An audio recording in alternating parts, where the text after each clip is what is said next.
Continuamos con nuestro estudio del Nuevo Testamento, el segundo módulo. Esta es nuestra segunda clase y vamos a continuar hoy con un tema que es las epístolas o las cartas generales. Ese es el tema de hoy y vamos a estar ocupando esta clase y la que sigue. Entonces veamos un poco el contenido de nuestro módulo. Recordemos que empezamos hablando de las cartas paulinas. Estuvimos estudiando las cartas paulinas, todo lo que fueron las cartas que el apóstol Pablo escribió a las iglesias. Y ahora estamos en este tema de las cartas generales, en el que vamos a ocupar la clase 2 y la clase 3. Y si Dios nos lo permite, finalizaremos con el libro de Apocalipsis. Entonces vamos a empezar el tema de hoy, que son las cartas generales. Y quiero empezar recordándoles que se denominan a estas cartas cartas generales porque su mensaje fue escrito con el propósito de ser compartidas en muchas iglesias, iglesias que estaban establecidas y a las cuales se les escribe estas cartas para animarlas, para fortalecerlas en la fe.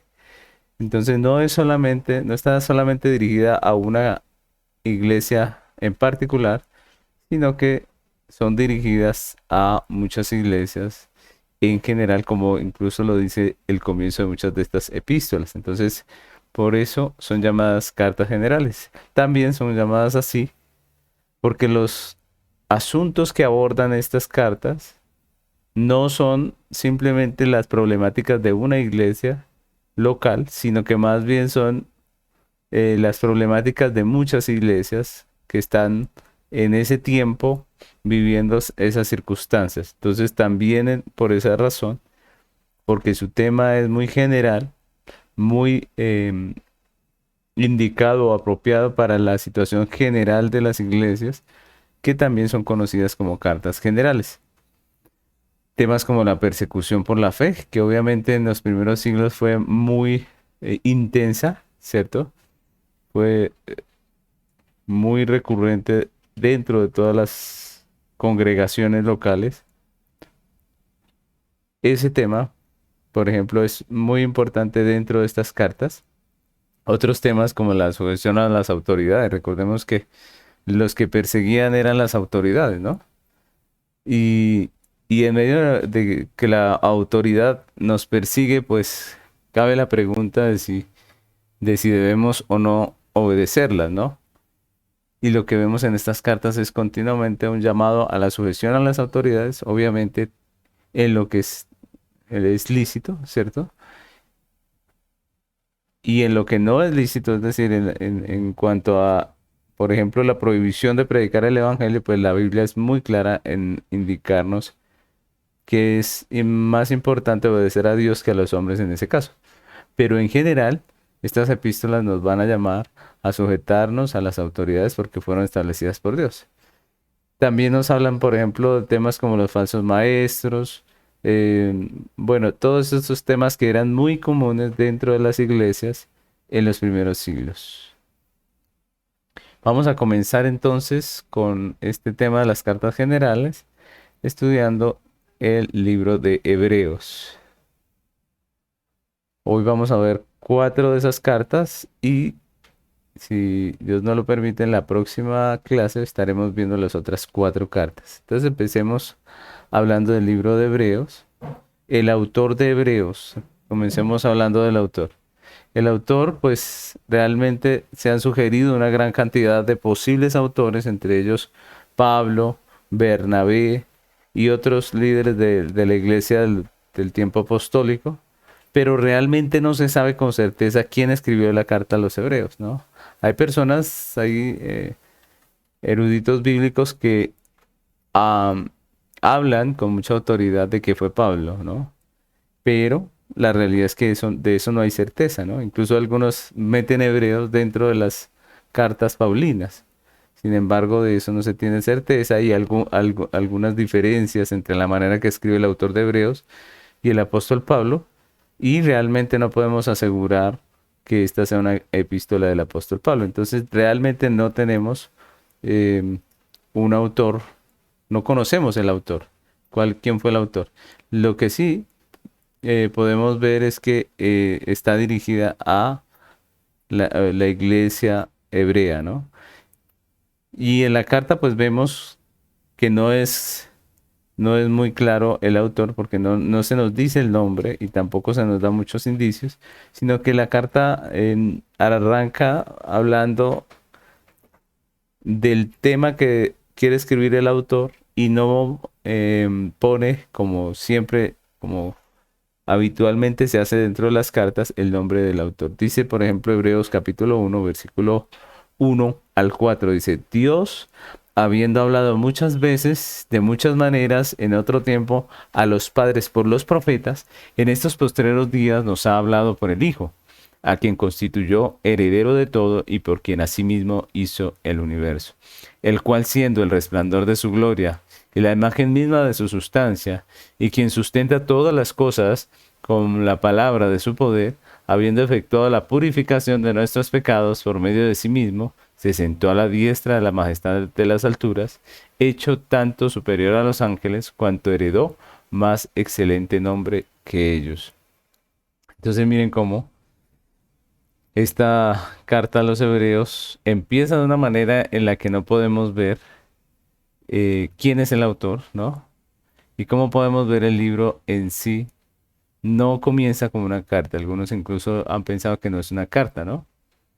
Pero lo que sí podemos decir es que esta carta o este escrito fue enviado a una iglesia de judíos cristianos, ¿no? Vamos a hablar un poco acerca del texto, de lo que es en sí el texto de Hebreos. Entonces, fue escrita esta carta aproximadamente en el año 64 después de Cristo.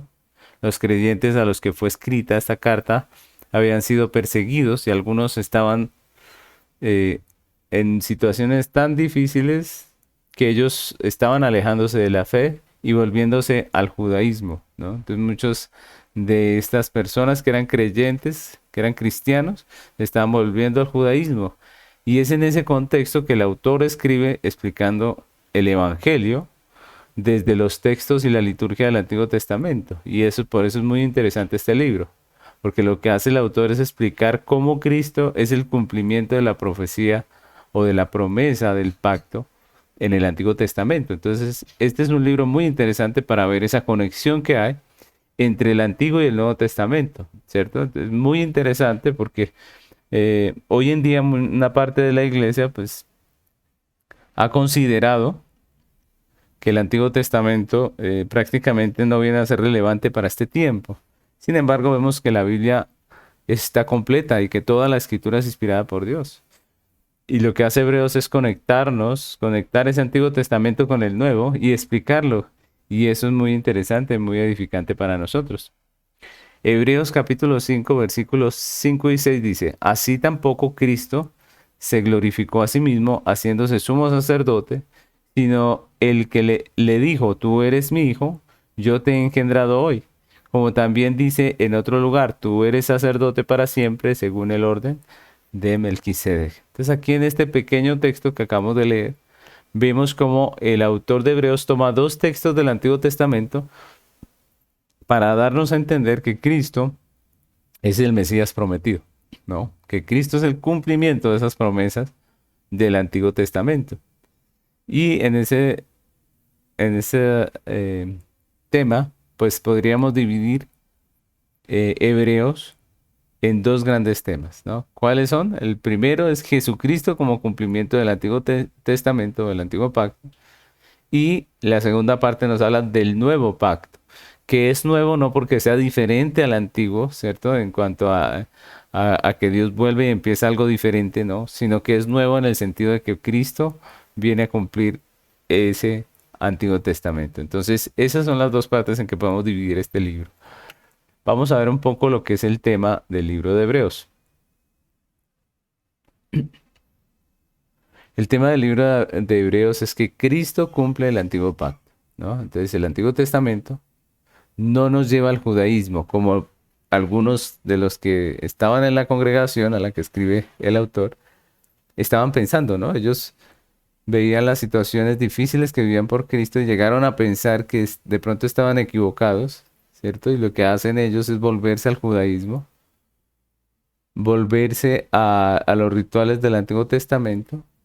Y es ahí donde el autor de Hebreos pues lo que hace es llamar la atención de estos creyentes y decirles que el Antiguo Testamento no nos lleva al judaísmo. Eso es un error. El Antiguo Testamento nos lleva a Cristo, que es su pleno cumplimiento. Cristo es el pleno cumplimiento de todo lo que vemos en el Antiguo Testamento, ¿no? Entonces hay algunos cristianos que dicen o preguntan, bueno, ¿y ya por qué hoy en día no celebramos las fiestas, ¿cierto? O por qué hoy en día no tenemos un tabernáculo, por qué hoy en día no ofrecemos el cordero. Y la respuesta de algunos es simplemente que eso es del Antiguo Testamento, ahora estamos en el Nuevo. Y cuando contestamos así, le estamos diciendo al cristiano que Dios está haciendo algo totalmente diferente en el Nuevo Testamento, ¿cierto? Es como si estuviéramos diciendo, pues antes le gustaba esto y ahora le gusta otra cosa, ¿cierto? Dios antes ordenaba esto porque pensaba de esta manera y ahora ordena esto otro. Entonces estamos diciendo que Dios no es el mismo, que Dios no es el mismo del Antiguo Testamento, que Dios simplemente como que cambió, ¿cierto? Y algunos creyentes llegan a pensar que eso es así. Sin embargo, lo que vemos aquí en el libro de Hebreos es que Cristo es el cumplimiento del Antiguo Testamento. Es decir, el Antiguo Testamento ya no lo vivimos como lo vivían los creyentes antiguos, porque sencillamente Cristo vino y cumplió con todo lo que era el antiguo pacto. Entonces, mucho de lo que encontramos allí en el Antiguo Testamento, por ejemplo, lo de las fiestas, se cumple en Cristo, ¿no? Cristo es el cumplimiento de la fiesta de la Pascua, de la fiesta del tabernáculo, de las diferentes fiestas de los hebreos, se cumplen en Jesucristo, que es el Mesías, el Redentor, que es el sustituto. Recordemos que toda esa liturgia del Antiguo Testamento que encontramos en Éxodo, ¿cierto?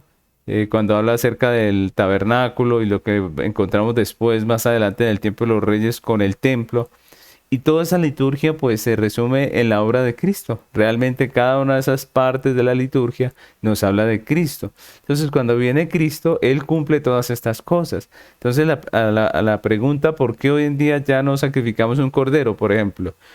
Pues la respuesta no es porque eso era para el Antiguo Testamento, no. La respuesta es porque Cristo fue el Cordero inmolado que quitó el pecado del mundo. Esa sí es la respuesta. Es decir, el Antiguo Testamento no fue simplemente quitado de en medio, sino más bien el Antiguo Testamento fue cumplido en Cristo. Y fue cumplido en Cristo que prácticamente viene a ser la realidad de todo lo que antes era una sombra, ¿no?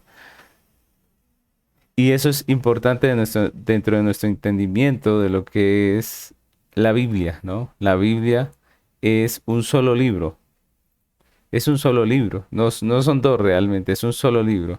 Un libro dividido en pacto prometido, que es el Antiguo Testamento, y pacto cumplido, que es el Nuevo Testamento. Y la venida de Cristo es el pacto consumado. Cuando Cristo venga, pues se consumará el pacto. Y ya. Pero miremos cómo muchas veces nosotros contestamos mal a estas preguntas, ¿no? Realmente lo que nos mostraba el tabernáculo es que el hombre es pecador, que el hombre está condenado y que la única forma en que el hombre podía ser justificado era por medio de un sacrificio, por medio de un sustituto, que en este caso era el cordero, por medio de un intermediario, que en este caso era el sacerdote. Y cuando venimos al Nuevo Testamento, no fue que Dios destruyó el tabernáculo y dijo, esto ya no sirve para nada, voy a hacer algo diferente, no, sino que Dios dice que Cristo viene a cumplir con eso que el tabernáculo mostraba, y es que se hace justicia a través de un cordero. Por eso la Biblia dice que Cristo es el Cordero de Dios que quita el pecado del mundo. Entonces hay un cordero sustituto, sí, se llama Cristo. Y gracias a que Cristo vino como cordero sustituto, pues nosotros no tenemos que presentar esas ofrendas de corderos, esos animales que pagaban por el pecado, sino que Cristo vino a pagar por todos nosotros. Y en Cristo lo que vemos es que la justicia de Dios es satisfecha, así como se satisfacía la justicia de Dios en el tabernáculo, también en Cristo, en el Nuevo Testamento, se satisface la justicia del Padre. Es eso lo que vemos en Cristo. Ese es el Evangelio realmente. la satisfacción de la justicia de Dios, la vindicación de su santidad.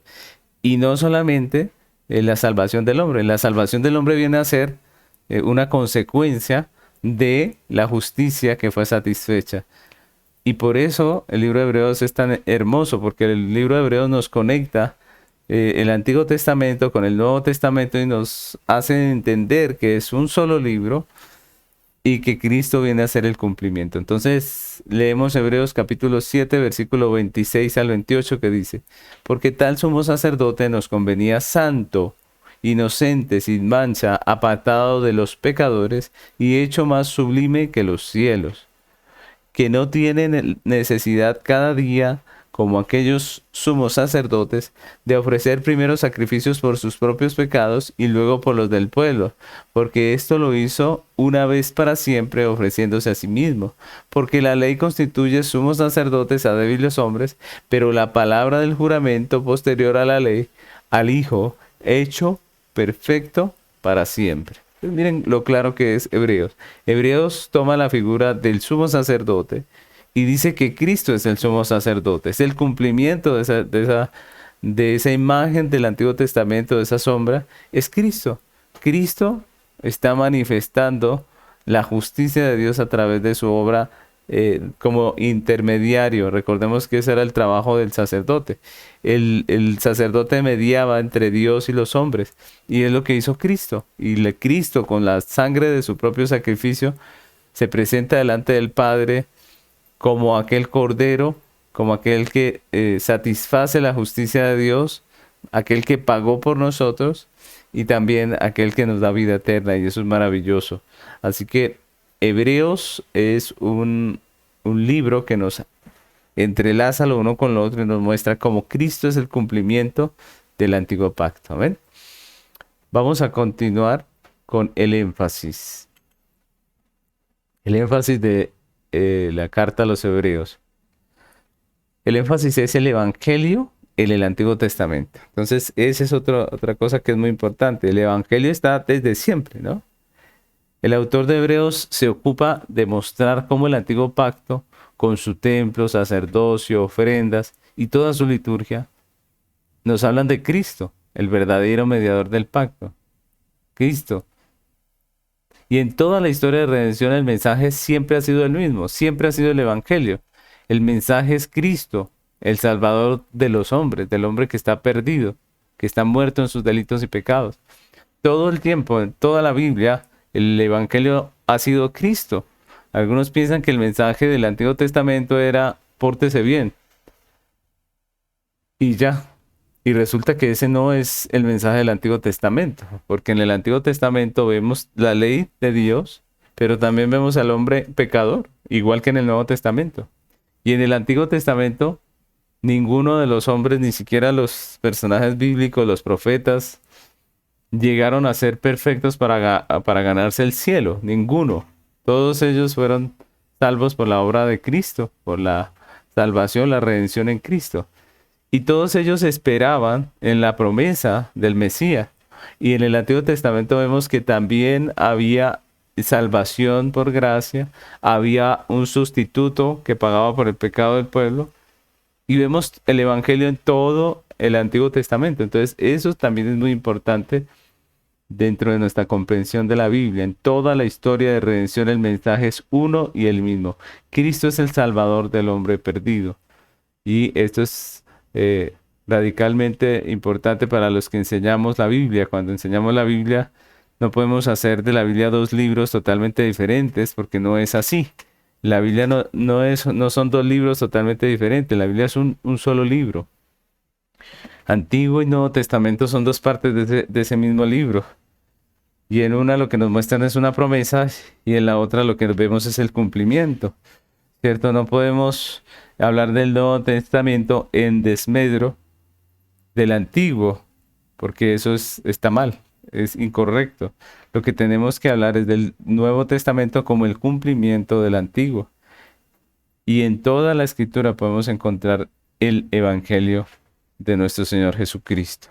¿Con qué predicaban el Evangelio los apóstoles? ¿Con qué predicó el Evangelio Jesús? No fue con el Nuevo Testamento precisamente, ¿cierto? Sino más bien con el Antiguo Testamento.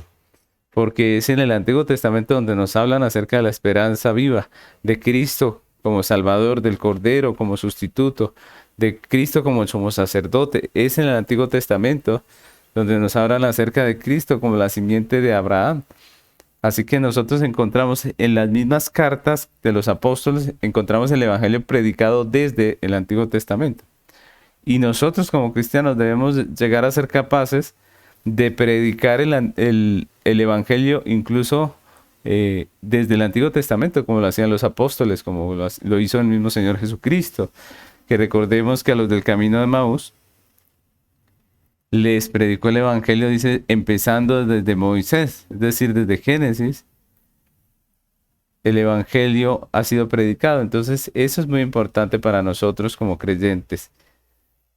Entender que la Biblia es una y como nos muestra Hebreos, que el Evangelio está desde el Antiguo Testamento.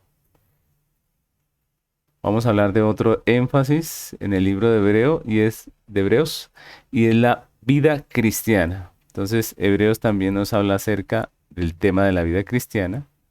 El autor lo que hace en el libro es tocar varios aspectos de la vida cristiana, como la perseverancia en la fe, a pesar de la persecución, como la disciplina de Dios, porque Dios disciplina a sus hijos, ¿cierto?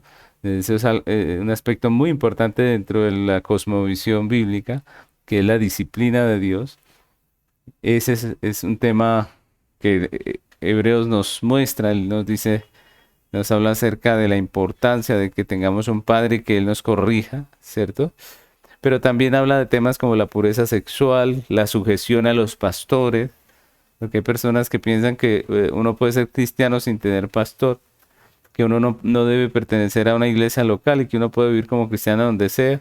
Pero si ustedes examinan todo el tiempo de la historia de redención, lo que vemos es que siempre hay iglesia local, que siempre hay oficiales de la iglesia y que la iglesia siempre perteneció, cada miembro de la iglesia perteneció oficialmente a la congregación. Entonces, esto es importante, la sujeción a los pastores. Y dentro de toda la escritura vemos que la Biblia nos llama a sujetarnos a las autoridades civiles, pero también a las autoridades que Dios ha puesto en la iglesia.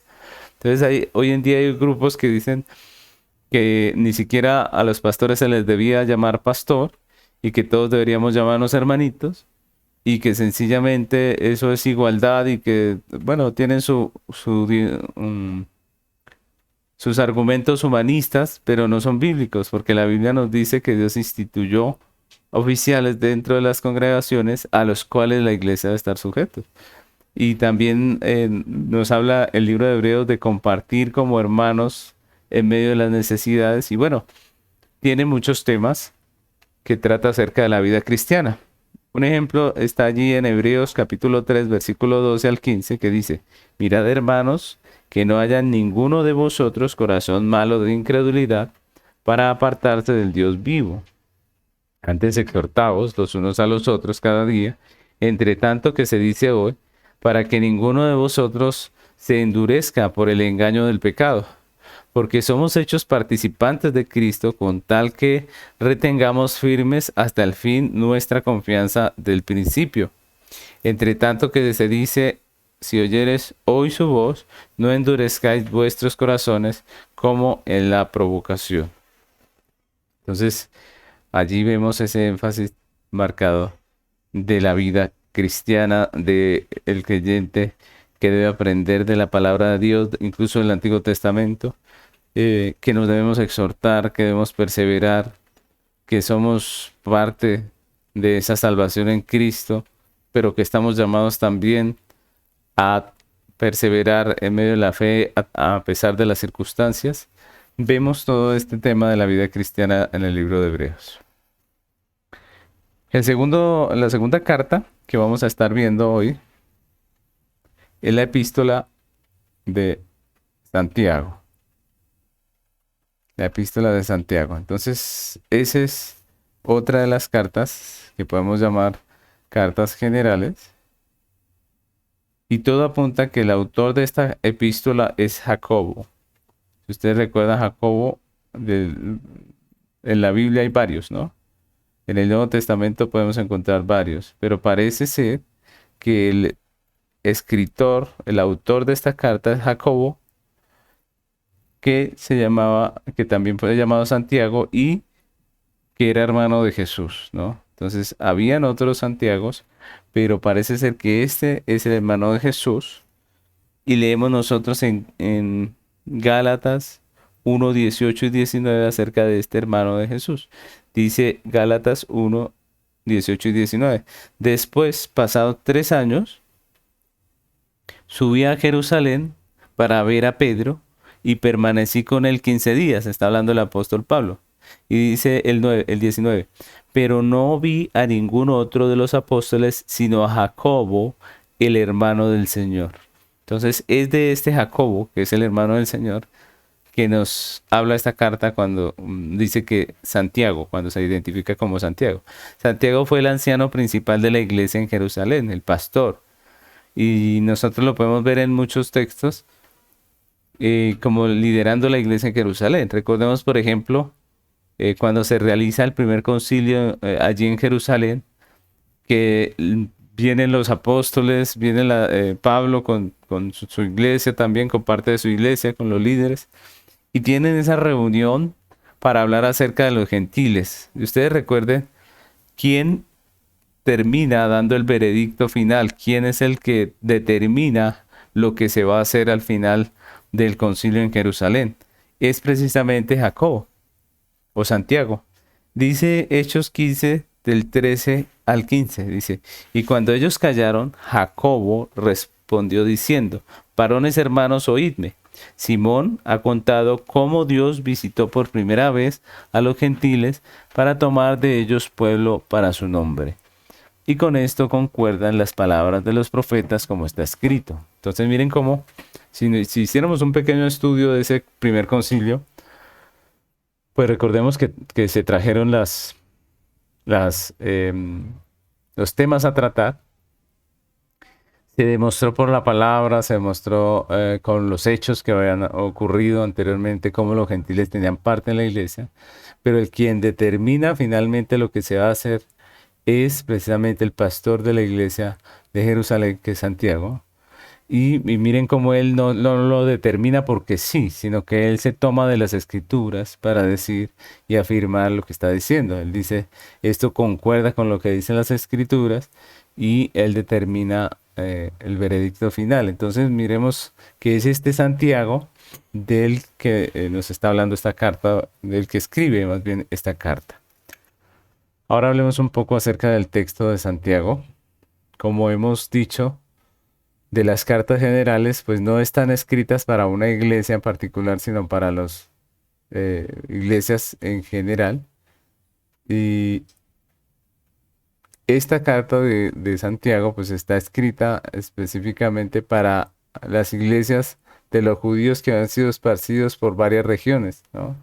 Entonces algunos estaban tomando la gracia y la fe como medios para legalizar su vida infructuosa y en muchos casos para legalizar su pecado. Y Santiago, dentro de ese contexto, es que escribe la carta a la iglesia y les dice, venga, eso no está bien, ¿cierto? Lo que él hace es aclarar y corregir la doctrina, a corregir el error que se estaba extendiendo, como que prácticamente Dios me salvó y yo estoy en Cristo, entonces yo puedo vivir como sea porque al fin y al cabo ya estoy en Cristo y yo tengo fe.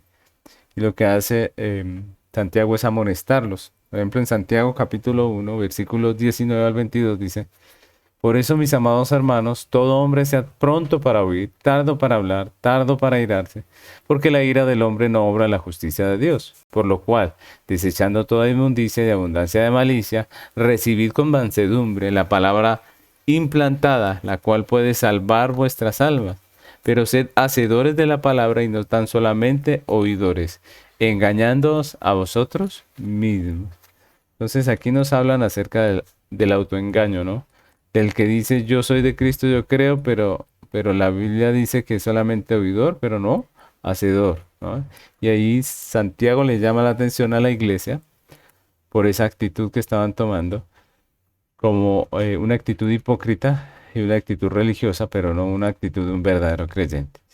Santiago también se puede dividir en dos grandes temas. El primero nos habla de la realidad acerca de la fe que se profesa y el segundo de la manifestación de esa fe en la vida, ¿no? La manifestación de la fe verdadera en la vida del creyente. Esos son los dos temas en los cuales se puede dividir esta carta. El tema de Santiago. Entonces, el tema de Santiago es la verdadera vida en fe. Ese es el tema. Y si nosotros nos damos cuenta, Santiago se centra en las obras, pero no como la razón de la justificación, sino como la evidencia de una verdadera justificación por la fe. Y eso es muy importante porque al principio algunos como que tomaron esta carta como si Santiago dijera que somos salvos es por obras, pero Santiago no está diciendo eso.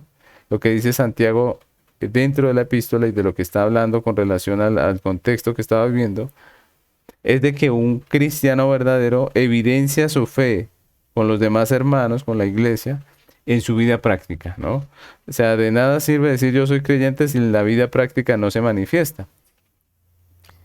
De nada sirve profesar ser creyente dentro de una comunidad cuando nuestras obras manifiestan todo lo contrario. De eso es lo que habla Santiago. No de cómo llegar a ser salvo, sino de cómo vive una persona que verdaderamente ha sido salva. Y vemos allí este texto de Santiago capítulo 2, versículos 17 al 23, que dice así. Así también la fe, si no tiene obras, es muerta en sí misma. Pero alguno dirá, tú tienes fe y yo tengo obras. Muéstrame tu fe sin tus obras, y yo te mostraré mi fe por mis obras. ¿Tú crees que Dios es uno? Bien haces. También los demonios creen y tiemblan. ¿Mas quieres saber, hombre vano, que la fe sin obras es muerta? ¿No fue justificado por las obras Abraham, nuestro padre, cuando ofreció a su hijo Isaac sobre el altar? ¿No ves que la fe actuó juntamente con sus obras y que la fe se perfeccionó por las obras? Y se cumplió la escritura que dice, Abraham creyó a Dios y le fue contado por justicia y fue llamado amigo de Dios. Entonces aquí vemos un ejemplo que es el ejemplo de Abraham. La Biblia dice que él fue justificado por la fe.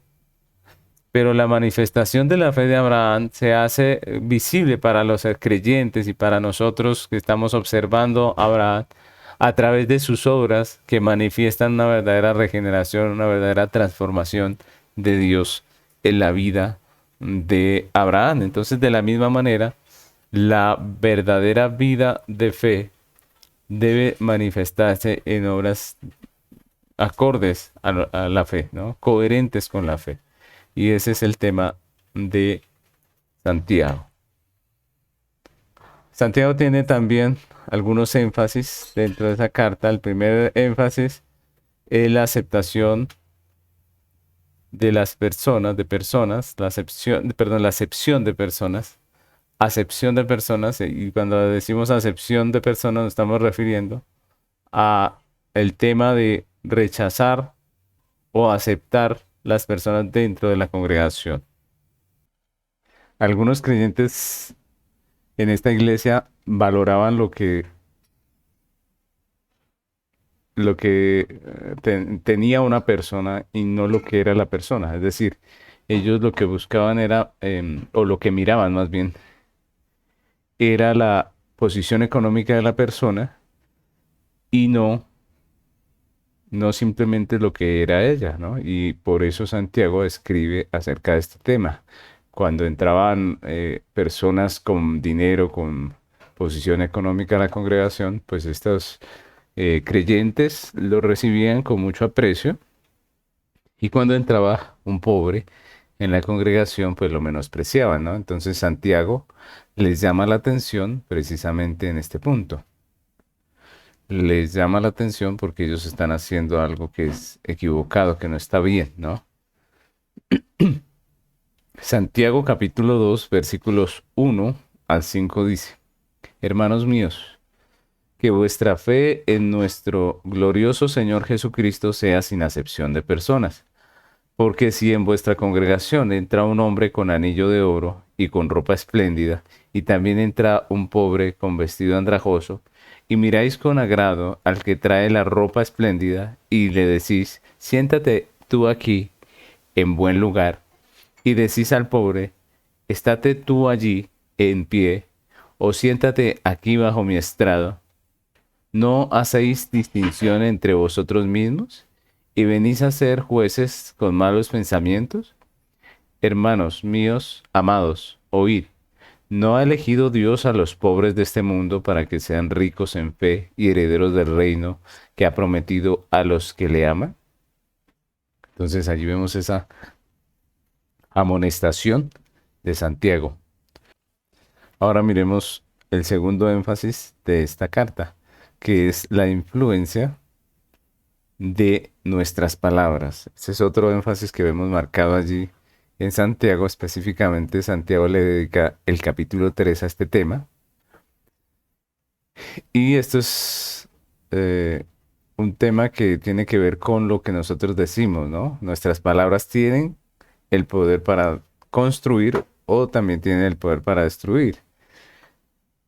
Y por eso Santiago nos habla del tema de la lengua. Más que hablar acerca del miembro de nuestro cuerpo llamado lengua, lo que él se está refiriendo es a lo que nosotros decimos realmente. Y recordemos que lo que nosotros decimos, nuestras palabras, salen del corazón realmente. Entonces es un llamado prácticamente a que examinemos nuestro corazón, a que examinemos lo que estamos diciendo. Santiago capítulo 3, versículo 1 al 5 dice, hermanos míos, no os hagáis maestros muchos de vosotros, sabiendo que recibiréis mayor condenación. Porque todos ofendemos muchas veces. Si alguno no ofende en palabra, este es varón perfecto, capaz también de refrenar todo el cuerpo. He aquí nosotros ponemos freno en la boca de los caballos para que nos obedezcan y dirigimos así todo su cuerpo. Mirad también las naves, aunque tan grandes y llevadas de impetuoso viento, son gobernadas con un muy pequeño timón por donde el que las gobierna quiere. Así también la lengua es un miembro pequeño, pero se jacta de grandes cosas. He aquí cuán grande bosque enciende un pequeño fuego. Entonces, Santiago reitera la importancia de nuestras palabras. Las palabras nuestras pueden encender un fuego, es decir, pueden comenzar un problema, comenzar una división, comenzar una situación difícil, o también pueden traer alivio a un corazón, animar al que está desanimado, por ejemplo, ¿cierto? Pueden hacer que una persona que está de pronto pensando en, en hacer daño o en hacerse daño, pueda enderezar su camino y hacer las cosas bien. Entonces podemos ver que las palabras construyen o destruyen, y la invitación es que si nosotros somos creyentes, somos hijos de Dios, pues debemos hablar y nuestras palabras deben ser constructivas, no destructivas. Deben ayudar, deben ser solución, deben traer arrepentimiento y no traer amargura y destrucción. Y Santiago nos habla acerca de esto, ¿no? Él dice que no podemos nosotros con la boca glorificar a Dios, pero también destruir o hacer daño o maldecir a los hombres. Entonces, eso es importante también que lo recordemos, que nosotros que estamos estudiando este Nuevo Testamento, pues cada vez que estudiamos una carta, pues aprendamos y practiquemos lo que nos está enseñando el Señor a través también de estos libros, ¿no? Que cuidemos la manera en que nosotros hablamos, lo que nosotros estamos diciendo y cómo estamos usando nuestras palabras, para bien o para mal. ¿Son nuestros labios, nuestra boca, miembros de justicia para la gloria de Dios? ¿O son miembros de iniquidad que traen cizaña, división, que traen chisme, murmuración? ¿Qué estamos haciendo con lo que Dios nos dio, incluyendo nuestra boca? Y vamos a pasar a la epístola de Pedro, primera de Pedro. Entonces el autor de esta epístola es Simón Pedro, uno de los 12 discípulos de Jesús que fueron llamados a ser apóstoles, ¿no? Entonces de ese Pedro es que nos está hablando el título de esta epístola, ¿no? Es Pedro, el apóstol, el que escribe esta epístola. Recordemos que hay en la Biblia otros Simón, pero aquí nos están hablando del apóstol Pedro. Y recordemos también que el apóstol fue un líder dentro de los apóstoles, ¿no? Incluso su nombre siempre encabezó la lista de los apóstoles. Dice, por ejemplo, en Mateo, capítulo 10, versículo 2, dice, los nombres de los 12 apóstoles son estos. Primero Simón, llamado Pedro, y Andrés su hermano, Jacobo, hijo de Zebedeo, y Juan, su hermano, Felipe, Bartolomé, Tomás, Mateo el publicano, Jacobo, hijo de Alfeo, Lebeo, por sobrenombre Tadeo, Simón el cananista y Judas Iscariote, el que también le entregó. Entonces miren cómo en esta lista el que primero aparece allí es Pedro. E incluso el texto dice primero Simón Pedro, ¿no? Entonces recordemos que él llegó a ser prácticamente el líder en medio de los apóstoles. Pedro escribió esta epístola en la ciudad de Roma para los creyentes que habían sido esparcidos por toda la región de Asia Menor. Entonces recordemos las diferentes persecuciones que existieron o que hubo en medio de los primeros siglos de la iglesia, hicieron que muchas veces la iglesia tuviese que salir corriendo y fueron desplazados. Y el pueblo creyente ha sido un pueblo que ha sufrido persecuciones, ¿no? Por las cuales ha tenido que salir. Y este es el caso de esta iglesia, y Pedro le escribe a estos creyentes de Asia Menor que han sido esparcidos por otros lugares.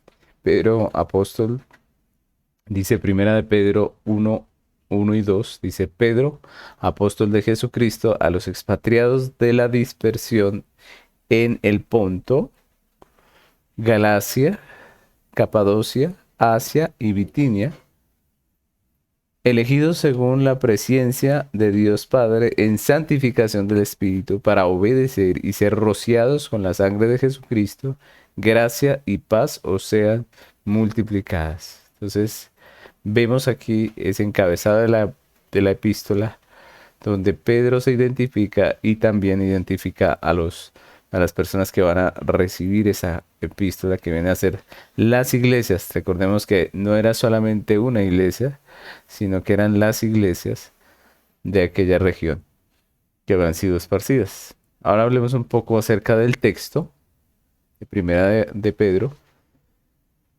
Si ustedes recuerdan un poco de historia, el emperador Nerón persiguió a los cristianos comenzando desde Roma y por todo el imperio. Recuerden que esa persecución de Nerón contra los cristianos surge cuando Nerón quema o incendia Roma y le echa la culpa prácticamente a los cristianos. Y allí empieza esa persecución violenta, destructiva, que trajo tanta muerte y tanta persecución a los creyentes. Entonces él empezó a perseguir a los cristianos, empezando desde Roma, y todo parece indicar que fue allí, en medio de esa persecución, donde Pablo fue ejecutado. E incluso Pedro, antes de ser ejecutado también, escribe esta epístola a los hermanos de Asia, animándolos a confiar en Dios y a vivir para Él en medio de estas situaciones. Entonces, es admirable esa carta en el sentido de que vemos que es una persona perseguida y una persona que hace parte también de ese pueblo que está sufriendo, que está viviendo esta situación, pero él escribe para animar, ¿no? A veces nosotros fácilmente hoy en día la sociedad moderna se desanima con facilidad. Y esto ha perjudicado incluso a los creyentes, ¿no? Hoy en día los cristianos cualquier cosa les desanima. Sin embargo, si uno mira las situaciones, la realidad de la iglesia apostólica, pues realmente estos creyentes fueron muy valientes en medio de las situaciones que vivieron y fueron fortalecidos por Dios de tal manera que ellos afrontaron situaciones muy adversas, muy difíciles, con mucho ánimo, ¿cierto? Con mucho temple. Y nosotros debemos aprender de esa iglesia, aprender de aquellos hermanos, porque ellos pasaron situaciones muy difíciles y pudieron salir adelante y animar a los demás a pesar de su situación. nosotros debemos considerar que estamos en un tiempo privilegiado, por lo menos a este lado del mundo, donde podemos predicar el Evangelio, donde podemos vivir el Evangelio de una manera más o menos libre. Sí, es cierto que hay persecución en varios lugares y también en muchos contextos, por ejemplo, políticos, académicos, pues vemos nosotros el mundo en contra de la iglesia. Pero pues por lo menos esa persecución violenta que sufrieron nuestros hermanos, pues nosotros no la tenemos ahorita y deberíamos no solamente regocijarnos de esta paz que nos da Dios, sino también aprovecharla para predicar el Evangelio. Estamos llamados a hacerlo, a predicar el Evangelio y no se nos puede olvidar. Ese es uno de los deberes que tenemos nosotros como iglesia. Primera de Pedro 1, del 13 al 17 dice, por tanto, ceñid los lomos de vuestro entendimiento, sed sobrios y esperad por completo en la gracia que se os traerá cuando Jesucristo sea manifestado. Como hijos obedientes, no os conforméis a los deseos que teníais estando en vuestra ignorancia, sino como aquel que os llamó es santo, sed también vosotros santos en toda vuestra manera de vivir. Porque escrito está, sed santos porque yo soy santo. Y si invocáis por Padre a aquel que sin acepción de personas juzga, según la obra de cada uno, conducíos en temor todo el tiempo de vuestra peregrinación. Entonces vemos allí las palabras del apóstol Pablo a ceñir, a que la iglesia se ciña a su entendimiento, a que sea sobrio y que pueda esperar en medio de esa situación de persecución por completo en la gracia de nuestro Señor Jesucristo. Entonces aquí en esta tierra pues a veces tenemos aflicción, pero debemos esperar en la gracia del Señor porque no estamos solos y Dios no se ha ido, no se ha apartado de nosotros. Él está con nosotros aún en medio de las situaciones difíciles. Podemos dividir también Primera de Pedro, en tres grandes temas. El primero que encontramos allí es una esperanza viva, que nos habla de Cristo como la esperanza de la iglesia. El segundo tema es la obediencia a la verdad. Es un llamado de Pedro a la iglesia a obedecer la verdad. Y el tercero son las pruebas, el tema de las pruebas, que también es un tema muy sobresaliente en esta carta, precisamente por las condiciones en que se encontraba la iglesia a la que Pedro le escribe, a las iglesias más bien. Ahora pasemos un poco a ver el tema. El tema de Primera de Pedro es la exhortación a permanecer firmes. Entonces, en medio de tanta violencia y persecución, el tema de esta epístola es una exhortación a la firmeza en la fe, ¿no?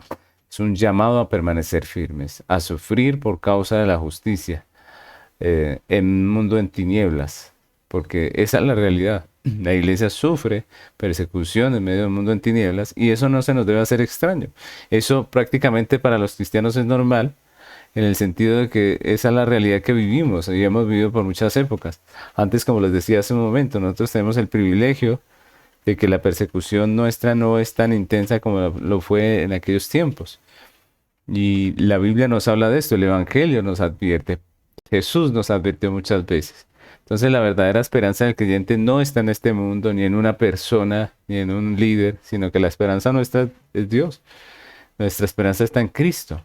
Primera de Pedro 1, del 3 al 7 dice, bendito el Dios y Padre de nuestro Señor Jesucristo, que según su grande misericordia nos hizo renacer para una esperanza viva por la resurrección de Jesucristo de los muertos, para una herencia incorruptible, incontaminada e inmarcesible, reservada en los cielos para vosotros, que sois guardados por el poder de Dios mediante la fe, para alcanzar la salvación que está preparada para ser manifestada en el tiempo postrero, en lo cual vosotros os alegráis, aunque ahora por un poco de tiempo, si es necesario, tengáis que ser afligidos en diversas pruebas, para que sometida a prueba vuestra fe, mucho más preciosa que el oro, el cual, aunque perecedero se prueba con fuego, sea hallada en alabanza, gloria y honra cuando sea manifestado Jesucristo.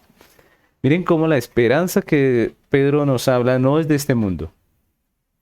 Nosotros tenemos una herencia en los cielos, tenemos una herencia eterna, incorruptible, incontaminada, inmarcesible, que está reservada para nosotros, mis hermanos. Entonces, sí, aquí en esta tierra pasamos situaciones difíciles, a veces predicamos la palabra y en vez de recibir la aceptación de la gente, recibimos el rechazo. A veces, entre más conformamos nuestra vida a Cristo, el mundo más nos aborrece. Y esas son realidades que tenemos aquí en esta vida, en el tiempo presente, pero que no son comparables con la gloria venidera que en nosotros, la iglesia, se ha de manifestar. Nosotros tenemos esta promesa preciosa de Cristo y ese énfasis nos debe animar en medio de las situaciones que estemos pasando porque tenemos una herencia preciosa en los cielos reservada para nosotros, que somos guardados, dice el apóstol Pedro, por el poder de Dios, no por nuestro poder, porque si fuera por nuestro poder, ya habríamos claudicado. Así que podemos confiar. Ahora hablemos un poco del énfasis. Uno de los énfasis de esta carta es la nueva vida del creyente. Los creyentes han recibido una nueva vida de Dios y viven en un mundo de hombres que están muertos en sus delitos y pecados y por eso son perseguidos, como decíamos hace un momento. Estamos en un mundo en tinieblas y por eso nos persiguen. Pero el creyente vive con la esperanza viva, seguro de su salvación, de su herencia eterna, y es luz en medio de las tinieblas. Y es lo que nos muestra Pablo. Nosotros vivimos en medio de esta vida, en medio de esta tierra, con persecuciones y todo, pero siendo luz en medio de las tinieblas. Primera de Pedro 2, 9 y 10 dice, mas vosotros sois linaje escogido, real sacerdocio, nación santa, pueblo adquirido por Dios, para que anunciéis las virtudes de aquel que os llamó de las tinieblas a su luz admirable. Vosotros que en otro tiempo no erais pueblo, pero que ahora sois pueblo de Dios, que en otro tiempo no habíais alcanzado misericordia, pero ahora habéis alcanzado misericordia. Y es un texto precioso ese, ¿no? Que nos recuerda que somos ese linaje escogido, que hemos sido llamados para anunciar las virtudes de nuestro Salvador. Otro énfasis de esta epístola es la santificación. Ese es un tema importante allí dentro de la epístola, porque el apóstol Pedro está continuamente haciendo llamados a vivir en este mundo como extranjeros, a vivir en este mundo no con la esperanza puesta en las cosas o en las posesiones de esta tierra, sino en Dios. Y una y otra vez lo repite y nos lo dice. Por ejemplo, 1 de Pedro 2, 11 al 15 dice así. Amados, yo os ruego como extranjeros y peregrinos que os abstengáis de los deseos carnales que batallan contra el alma, manteniendo buena vuestra manera de vivir entre los gentiles, para que en lo que murmuran de vosotros como de malhechores glorifiquen a Dios en el día de la visitación, al considerar vuestras buenas obras. Por causa del Señor, sométase a toda institución humana, ya sea el rey como superior, ya sea los gobernadores como por él enviados, para castigo de los malhechores y alabanza de los que hacen bien. Porque esta es la voluntad de Dios, que haciendo bien hagáis callar la ignorancia de los hombres insensatos. Miren el llamado, seamos extranjeros y peregrinos en esta tierra, y vivamos para Dios, manteniendo buena nuestra manera de vivir y haciendo la voluntad de nuestro Dios. Y vamos a terminar viendo la segunda epístola de Pedro.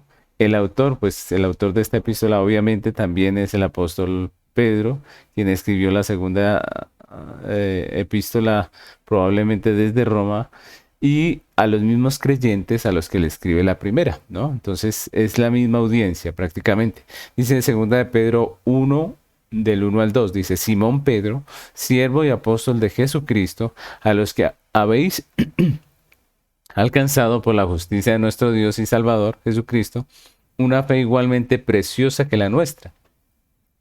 Gracia y paz os sean multiplicadas en el conocimiento de Dios y de nuestro Señor Jesucristo. Vamos a ver el texto, un poco del texto. Aproximadamente en el año 60 al 68, el apóstol Pedro vuelve y escribe a los mismos creyentes, pero en esta ocasión enfatiza en un problema que también estaba preocupando en medio de ese tiempo. Imagínense, ellos venían de ser perseguidos, estaban siendo perseguidos por su fe, pero aparte de eso, también habían entrado falsos maestros a corromper la fe de los creyentes. Entonces, esta segunda epístola lo que hace el apóstol Pedro es enfatizar en el problema de los falsos maestros que decían erróneamente que el Señor ya no volvería, ya no vendría de nuevo. Entonces, por eso encontramos aquí en esta epístola algunas menciones al regreso de Cristo, porque lo que hace Pedro es precisamente aclarar esa doctrina. Por ejemplo, miremos a 2 de Pedro 3, del 1 al 4, dice: Amados, esta es la segunda carta que os escribo, y en ambas despierto con exhortación vuestro limpio entendimiento, para que tengáis memoria de las palabras que antes han sido dichas por los santos apóstoles, y del mandamiento del Señor y Salvador dado por vuestros apóstoles, sabiendo primero esto, que en los postreros días vendrán burladores, andando según sus propias concupiscencias, y diciendo: ¿dónde está la promesa de su advenimiento? Porque desde el día que los padres durmieron, todas las cosas permanecen así como desde el principio de la creación. Miren, esta era lo que estaban diciendo estos falsos maestros, que prácticamente ya Jesús no venía, que esto era prácticamente un cuento que nos habían metido, lo que está diciendo ahí el texto. ¿Dónde está la promesa de su advenimiento? Como dudando, como cuestionando. Y por eso Pedro escribe acerca de esto y amonesta a la iglesia a esperar en el regreso de nuestro Señor. Segunda de Pedro se puede dividir también en dos temas. El primero son los falsos maestros. El apóstol Pedro hace un llamado a la iglesia a cuidarse de estos falsos maestros y explica muchos de los errores de estos falsos maestros. Y en la segunda parte vemos acerca del día del Señor, es decir, de su regreso. Entonces, esas es prácticamente las dos partes en que podemos dividir esta epístola. Hablemos también del tema. El tema de segunda de Pedro son los falsos maestros. La epístola es prácticamente una advertencia para que la iglesia esté alerta, para que la iglesia esté despierta en contra de los falsos maestros. Miremos 2 de Pedro 2, del 1 al 5, que dice: Pero hubo también falsos profetas entre el pueblo, como habrá entre vosotros falsos maestros, que introducirán encubiertamente herejías destructoras, y aún negarán al Señor que los rescató, atrayendo sobre sí mismos destrucción repentina, y muchos seguirán sus disoluciones, por causa de los cuales el camino de la verdad será blasfemado, y por avaricia harán mercadería de vosotros con palabras fingidas. Sobre los tales ya de largo tiempo la condenación no se tarda, y su perdición no se duerme. Porque si Dios no perdonó a los ángeles que pecaron, sino que arrojándolos del infierno, los entregó a prisiones de oscuridad para ser reservados al juicio, y si no perdonó al mundo antiguo, sino que guardó a Noé, pregonero de justicia, con otras 7 personas, trayendo el diluvio sobre el mundo de los impíos. Entonces miren cómo Pedro toma este tema de los falsos maestros, muestra cómo muchos seguirán sus mentiras, sus engaños, y finalmente dice que hay una condenación para estas personas, que así como en la historia Dios no perdonó a estos apóstatas, tampoco lo hará ahora. Y esa es la realidad. La iglesia debe estar preparada porque la falsa doctrina es algo que llega tarde o temprano. Y la pregunta es: ¿estamos preparados para ese momento? Y finalicemos hablando del énfasis. Hablamos de un solo énfasis dentro de esta epístola, que es el crecimiento en la fe. Esta es una epístola muy pequeña y uno de los énfasis que hace es el crecimiento en la fe. Entonces Pedro se ocupa de enseñar a su iglesia para que crezcan en la fe y puedan hacerle frente a esas circunstancias de falsa doctrina, pero también amonesta mucho acerca de prepararnos doctrinalmente, de escudriñar las escrituras para que nosotros podamos estar firmes en medio de todas esas situaciones. Segunda de Pedro 1, del 10 al 15 dice: Por lo cual, hermanos, tanto más procurad hacer firme vuestra vocación y elección, porque haciendo estas cosas no caeréis jamás, porque de esta manera os será otorgada amplia y generosa entrada en el reino eterno de nuestro Señor y Salvador Jesucristo. Por eso, yo no dejaré de recordaros siempre estas cosas, aunque vosotros las sepáis y estéis confirmados en la verdad presente. Pues tengo por justo, en tanto que estoy en este cuerpo, el despertaros con amonestación, sabiendo que en breve debo abandonar el cuerpo, como nuestro Señor Jesucristo me ha declarado. También yo procuraré con diligencia que después de mi partida vosotros podáis en todo momento tener memoria de estas cosas. Entonces miren cómo la preocupación de Pedro por que la iglesia se fortalezca, crezca en la fe, le lleva incluso a decir que él, que sabe que se va a morir, él va a dejar listo todo para que ellos puedan recordar estas cosas. ¿Cómo lo hizo?